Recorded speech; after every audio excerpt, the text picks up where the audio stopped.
Punjab National Bank 131వ foundation day సందర్భంగా cyber సెక్యూరిటీపై ప్రజల అవగాహన కల్పించేందుకు వాగ్దాన్ కార్యక్రమం నిర్వహించారు.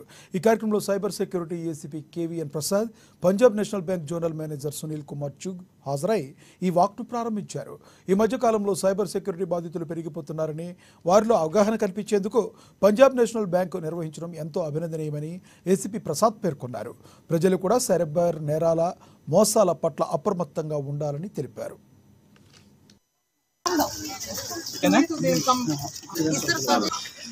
Police authorities, banks. 131st foundation day celebrate చేసుకుంటున్నాము ఏప్రిల్ 12th.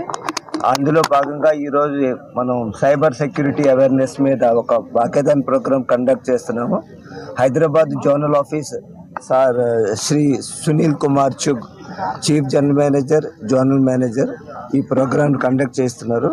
ఇది పబ్లిక్కి ఈ మధ్య కాలంలో ఏదైతే డిజిటల్లో ప్రాబ్లమ్స్ వస్తున్నాయి, డిజిటల్ అవేర్నెస్లో, సైబర్ సెక్యూరిటీలో మన ఏసీపీ ప్రసాద్ సార్ని కూడా పిలిచాము. అలాగే రిజర్వ్ బ్యాంక్ నుంచి కూడా సీజీఎం సార్ కూడా వచ్చారు చీఫ్ గెస్ట్ కింద.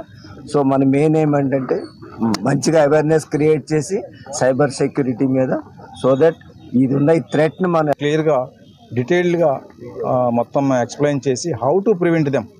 ఇప్పుడు కస్టమర్స్ బ్యాంక్కి వచ్చినప్పుడు వాళ్ళకి మీరు ఎటువంటి సైబర్ క్రైమ్ అవేర్నెస్ ఇవ్వాలి.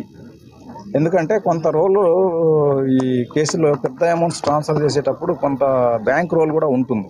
ట్రాన్స్ఫర్ చేసేటప్పుడు ఎందుకు ట్రాన్స్ఫర్ చేయిస్తున్నారు అనేది, ఇంత హ్యూజ్ అమౌంట్స్, కోట్ల రూపాయలు, 2 కోట్లు 3 కోట్లు కూడా ట్రాన్స్ఫర్ చేస్తున్నారు ఒకసారి. ఆ 2 కోట్లు 3 కోట్లు ట్రాన్స్ఫర్ చేసేటప్పుడు ఎందుకు ట్రాన్స్ఫర్ చేస్తున్నారు అని ఒక క్వశ్చన్ కనుక అడిగి అది డీటెయిల్గా కనుక్కొని బిజినెస్ డీల్ అని చెప్తున్నారు.